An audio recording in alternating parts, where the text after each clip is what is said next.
I'll try to keep this brief.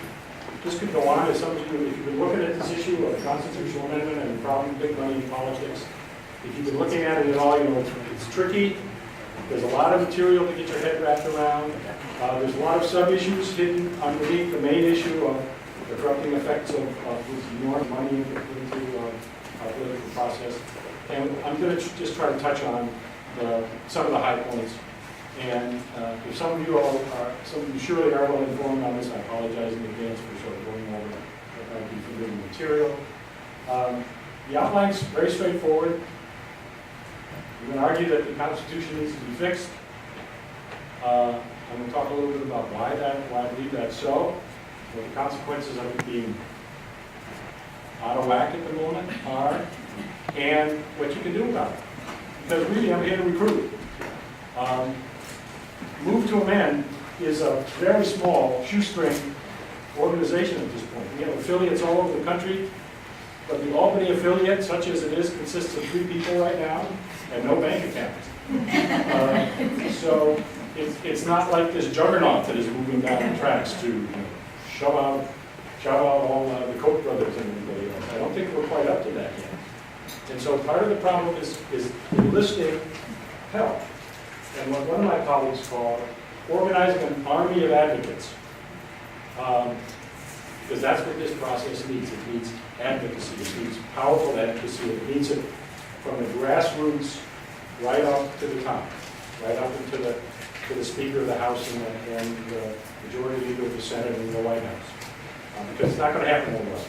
If we wait for the Congress to get straight, it's going to be a long time. Pressure has to come from all of them. And if you take the military metaphor of an army of advocates, this room looks like special forces to me. I mean, my impression of the listening voters is that you guys know how to do this lobby thing and this advocacy thing, and that you've been at it a long time, and that you have recruits now. So here's the thing. For you recruits, here's my card. In case you're looking for something to work on, I dropped me an email. And I have plenty of other cards for anybody else who wants to pick it up. So, trying to make this short. It's been a long time since the last bathroom break. I appreciate that. I'm here because I want you to help fix the Constitution. And it's not exactly broken, but I think it's fair to say it's been twisted. It's been twisted in a very unhappy and dangerous way. And unless we're able to fix it, we have to rely on the Supreme Court to change its mind and to undo some of the really radical and dangerous things that it's done over these past 5 or 6 decisions about campaign finance. And frankly, I don't want to wait for the Supreme Court to change its mind. The people whose minds are fixed in this direction on the court, if you look at it, are still fairly young by and large. They're going to be around for a while, and guess what? We can't impeach them. And even if we were to fix this court, there's no guarantee that the next one's going to be any better. So the fix, I think, has to happen at the constitutional level. And when I first got started in this, which is not very long ago, back in November, it seemed like an altogether crazy idea. Let's fix the Constitution. You know, when you're in school and you're studying history, the Constitution is this sacred thing. And it's not something that you mess with. Not only that, it's very, very difficult to mess with. At least so it seems. But if you get inside and look at how it has been messed with, if you will, or amended over the years, you get a little bit different story. So I did this brief history of constitutional amendments. It's on the website. Kathy was able to get some files and put them up on the chapter website. I'm sorry, Chris. Thank you. You know, there have been 10 original amendments and 17 more. Anybody know when the last one was? Very recent.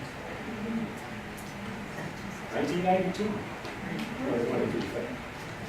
Oddly enough, that amendment was proposed back in the days of the original Constitution.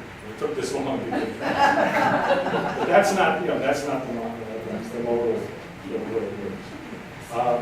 And if you look at the timeline, I do this timeline here, they come in clusters, the progressive era, the civil rights era, there were clusters of amendments. And some of them were hard to understand unless you get into the history of the time.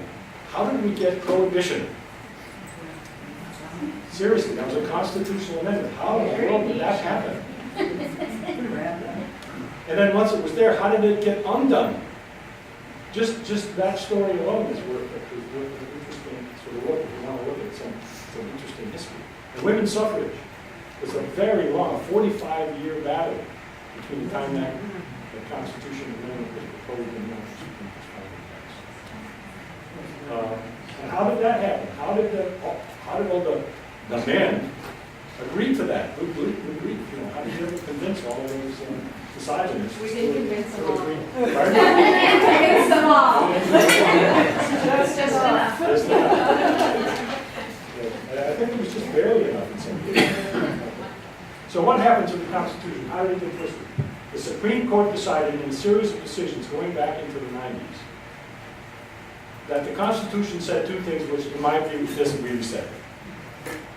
It says that organizations have the same rights as people, and that money is the equivalent of political speech. And that's the nub of it, right there. Those two ideas. They're not in the Constitution. They were not present in the laws or in the litigation prior to the 90s, unless you really dig really deep for little subtle things. But no, it wasn't there. Instead, we had over 100 years of federal level and state level laws. The first federal campaign finance law was passed back in 1907. So this was not a new thing. We had over 100 years of campaign finance regulation up until 2010, up until Citizens United came. It was chewed on and nibbled around the edges in some earlier decisions, and some of the readings that are available on the website sort of go into that legal history, how that idea finally got to the point where it could have such a powerful articulation. It took a while. It got chewed away at the edges, and I wasn't watching. And I imagine most of you weren't watching either, and they snuck that one through on us. We have some very unfortunate consequences as a result. But in Citizens United, you know what that was about? It was about the movie Hillary. This organization called Citizens United, which was a right-wing advocacy group, made this pretty negative biopic about Hillary, which is to be shown right before the 2008 primaries. And it was funded from corporate funds. And the Federal Election Commission said, no, you can't do that. First of all, you spend corporate money on electioneering, and you're introducing it too close to the primary period. You're violating the federal election laws at the time, which, by the way, are very complicated things. The federal election regulations were built up over 100 years of legislation to try to make sense out of all of the crazy dynamics that go on around political campaigns. And the Supreme Court looked at that, and they articulated this idea that the spending of that money from corporate treasuries is political speech, and corporations have the right of the First Amendment. You know what the First Amendment says, right? You got it in here somewhere. It's amazing language. Congress shall make no law respecting an establishment of religion, or prohibiting the free exercise thereof, or abridging the freedom of speech or the press, and so forth and so on. It's really unequivocal. There's nothing soft about that language. Congress shall make no law. And it talks about abridging the freedom of speech or the press, and the right of the people to peaceably assemble. The people. It refers to the people. That's what the First Amendment is about. It's all one long sentence. It's hard to read that and come up with the idea that the founders were thinking of something other than people when they voted on it. So, Citizens United comes along and says, corporations are people, therefore they have rights under the First Amendment, and money equals political speech, therefore reducing or regulating the flow of money into elections violates the First Amendment to the Constitution. That's an enormous barrier to regulate around. Enormous barrier. They didn't throw out every aspect of campaign finance laws at that time. They left in limits on the amount that individuals could contribute to any individual candidate or in the aggregate over an election cycle.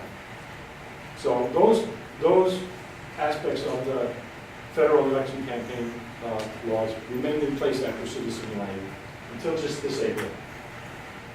On April 4th of this year, the court decided in a decision known as McCutcheon versus the Federal Election Commission that those aggregate limits were also an infringement of the right of free speech. So now, all of you guys with all the millions of dollars falling out of your pockets here, ready to spend on campaign finance, you can spend pretty much as much as you want. I mean, there still are some limits in place, but they're not anything like what used to be.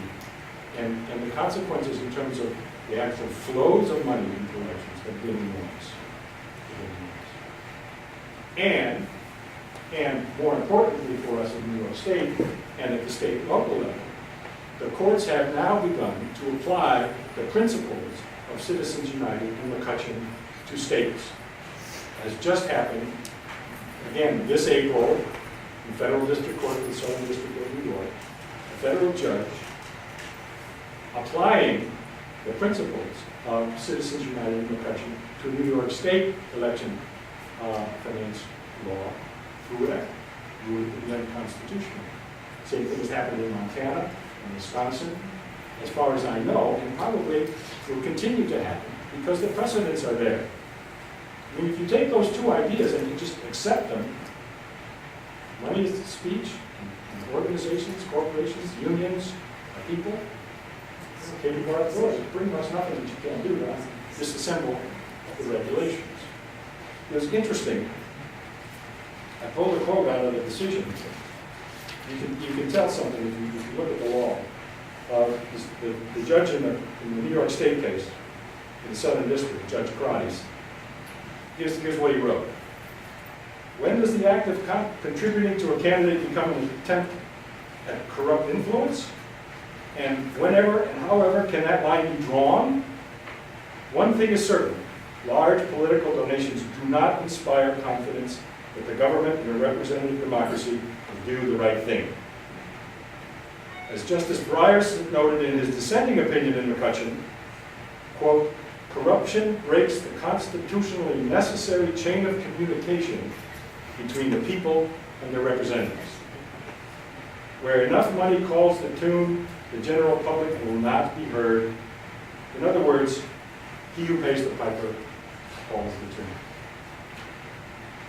And if you follow legal decisions, when a judge comes to a decision that he doesn't like, what does he do?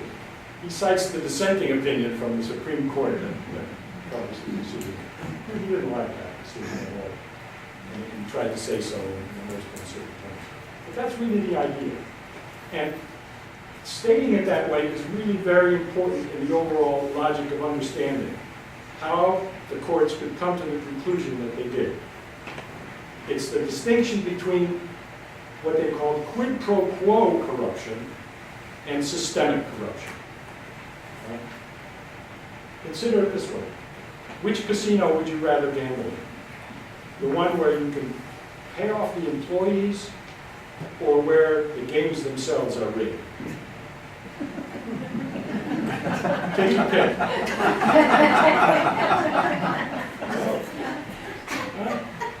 Which one do you go to, right?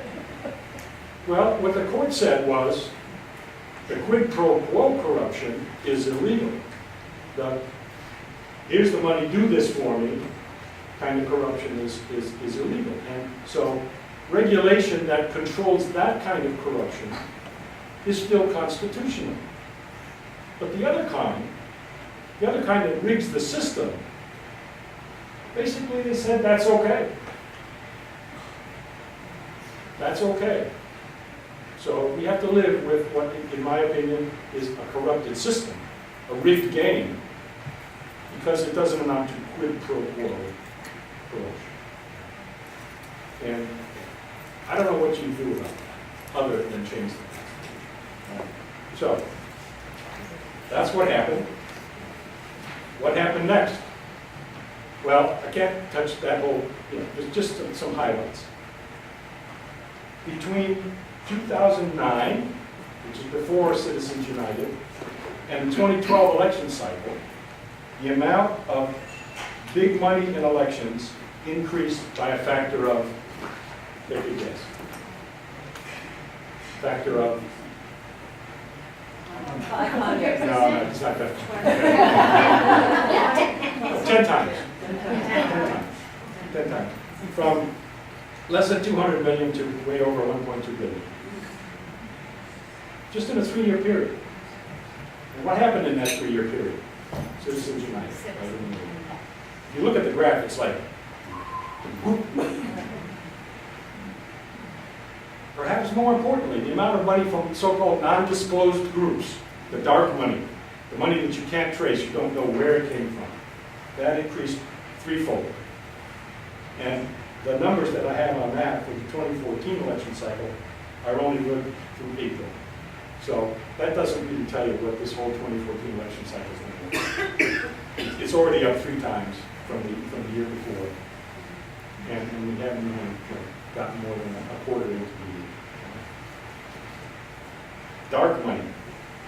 Dark money. A study by, I think, the Pew Center looked at outside spending by source for 16 high-dollar congressional campaigns. Now, the congressional campaigns where there's a lot of money flowing in, where they were highly contested. Almost half of it was dark money. Almost 1 out of 2, actually 45 versus 55% of the money flowing into those congressional campaigns was just plain anonymous. How anybody can see that that's healthy for democracy is just beyond me. I can't conceive how you can make the case for that has any ethics or logic or political morality to it at all. It's kind of amazing. Some other things have happened along the way. In New York State, where's the number? Outside campaign spending in New York State has increased 1,500% in state elections from 2008 to 2012. Yeah. What do you think's going on there? That's just charity, right? I mean, isn't that what that money comes from? Aren't these charitable contributions? Like giving to the United Way and giving to your local senator? Not exactly. The outside group spent more than $23 million in New York State federal elections in 2012. More than 96% funded from groups registered out of state. 9 out of 10 that are coming into New York's federal elections are coming from out of state. Where do you suppose? There's a ton of statistics like that. I'm just sort of touching on how that happens, right? That's one thing that's happened. The flood of money has just opened up. Some other important things have happened. Public opinion is swinging very powerfully and consistently against that. In lots of ways, across partisan lines. This issue, even though people try to cast it in partisan terms, is not really a partisan issue. If you look at the polling, 60 to 70% of people polled are against the ideas that are represented in Citizens United in the country. It's articulated in different ways, but are you for it or are you against it? And the statistics are from 60% and up, across the board, independent, Democrat, Republicans. It's not a partisan issue at the grassroots level. It's not even a partisan issue in terms of the business community. Small and medium-sized businessmen, when they've been surveyed, don't like it either. It's not good for business, not business as we usually conceive of it. It's good for business in the Koch brothers sense, but you know, that's not what the mass majority of business in this country is about. It's small and medium enterprises that are really the engines of the economy, and the folks in those places don't seem to like this very much either. Yeah, I'm trying to put that in my shoe. And again, I've got some interesting statistics on that as well. I don't want to belabor that. 70% of people think super PACs should be illegal. You know what super PACs are? Those are that they can gather money from everywhere and concentrate it and keep most of it anonymous and funnel it any which way they please. If I had PowerPoint today, I would show you this graphic that I came across. I think it's in the material, it's on the website. It looks like a spider web almost of the flows of money coming from these major sources and going out in dozens of different directions through all kinds of shadowy paths and through different ways of conceal its origin. It's scary. It's scary. What it looks like, and maybe people are uncomfortable with this comparison, but I'm not. It looks like the kind of diagrams you get when you look at the flow of money that ends up in the hands of terrorists. People who want to finance terrorism need to hide where that money's coming from, because it's going for something that's not good. And they've conceived of these very tricky ways to put the money out there in the hands of bad people. Well, these corrupt politicians are not terrorists. I'm not making that comparison, so please don't quote me on that. But I'm saying the underlying kind of morality in terms of hiding the money, disguising the flows of it, it's the same idea. Okay. Another thing that's happened, the opinion of the Supreme Court is really going south. The last poll numbers that I were able to find, the favorability ratings of the Supreme Court is down below 50%. In '97, a high point on this chart, it was over 70% favorable. So it's gone from 70, this high 70% favorable, down to below 50% favorable over the recent years. What do you suppose that's about? For those of us that pay attention to that stuff, you see what's going on and you don't like it. And you can point a finger at the source of it. And these are not partisan views. This other chart I have here, which again I can make available to folks. This is from the Pew Research Center, done last year, or late in 2013. You know, there's very little gap between Democrats and Republicans in terms of how they view the opinions of the court. Again, so this is really a transpartisan issue. Okay, so what have we been doing about it in New York State? Well, a lot of folks have been involved. I'm just one small player in this. I'm a retired faculty member from the university, so I've had all this wonderful time. Except for the past 2.5 weeks with our now 10.5-week-old puppy. She's kind of changed the schedule for a little bit. I'll be back at it again in another couple of weeks when this training issue gets. But there are a few folks in Albany who are very much committed to work on this. A number of them are retired, a number of them aren't. They're just finding time in their schedule. And they're engaged with different organizations. Move to Amend, as I recommended, as I mentioned, is this fairly small, widespread organization that's trying to recruit and mobilize candidates. Much larger organizations are part of the coalition that's working on this. Move On, Public Citizen, People for the American Way. What's another? I don't know. Yes, Common Cause, and then New York City Coffee Party movement. There's a lot of groups like that. The coalition is an informal one. We have email lists and conference calls, and we get together and try to organize events. We had 2 lobby days in the legislature. We had one in April, and we had one just earlier this month, where we invited speakers in. We invited people to come in and spend the day. I mean, you know what a lobby day is, right? Yeah. These were pretty small comparisons to the kind of stuff you pull off. But it was the same idea. And we wanted the New York State Legislature to join the list of 16 other states that have said, yes, we want an amendment to the Constitution. We couldn't get them to introduce a bill to that effect.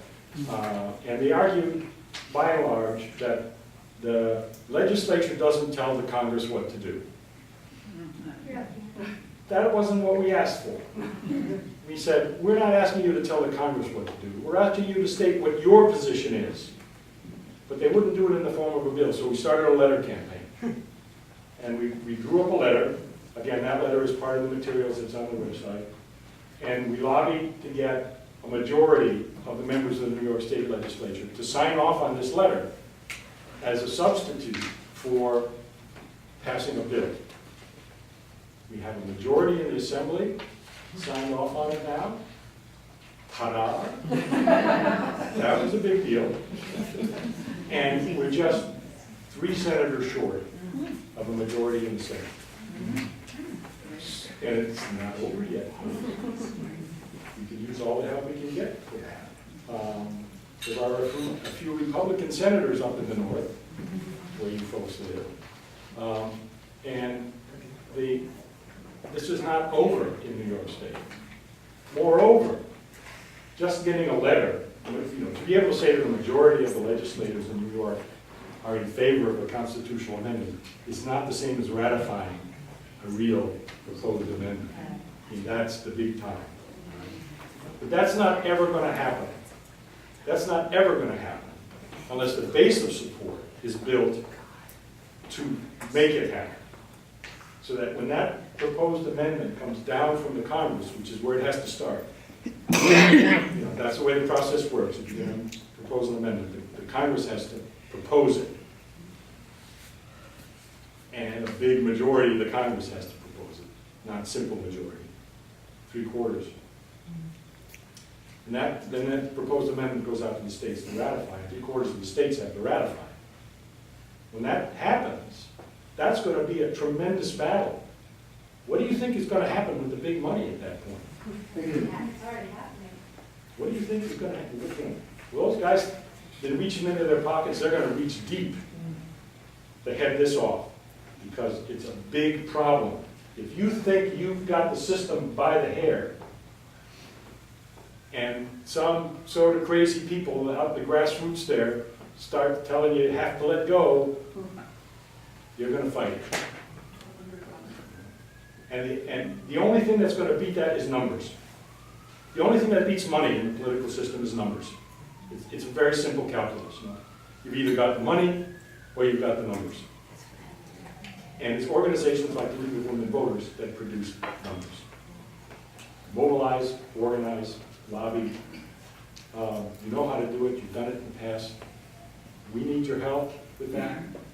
I hope you can not just be so inspired by my talk today that you can go off, start doing, but to reach out. Every one of you is involved in other organizations as well, I'm sure. Churches, other civic organizations, other political groups. We have to build a network. We have to build a kind of a web of connections to do that. And we've got the tools to do it now. We've got the wonderful media, social media, and internet tools to be able to do that without spending enormous amounts of money. It would have cost probably, I don't know, I would guess, if I had to duplicate all the paper I wanted to hand out to you today, if I had to duplicate that and get it all stapled together, it probably would have cost me $100 and $150 bucks. There's a lot of it. And some of it was color. It has to be color. So instead, what did I do? I sent Kathy an email with a link. And she could click on the link and there they were. All right? That's important. That's powerful leverage. You can send an email blast to thousands of people with, one click. So, but you need to have email addresses. You have to know who they are and how they're going to respond and what they're going to do and so forth. So, I brought along all of these cards. I have these cards printed out, unofficial. I have New York for Democracy business cards. and they're pretty, and they have my name and phone number and email address. And I'm going to leave them here, and here, and here. Some of you can see a way clear to do that. There is a website for New York for Democracy. You can just Google that. There's a website for Food for Men. There's a lot of good material out there. Let me just read you something to finish up. Just about on time.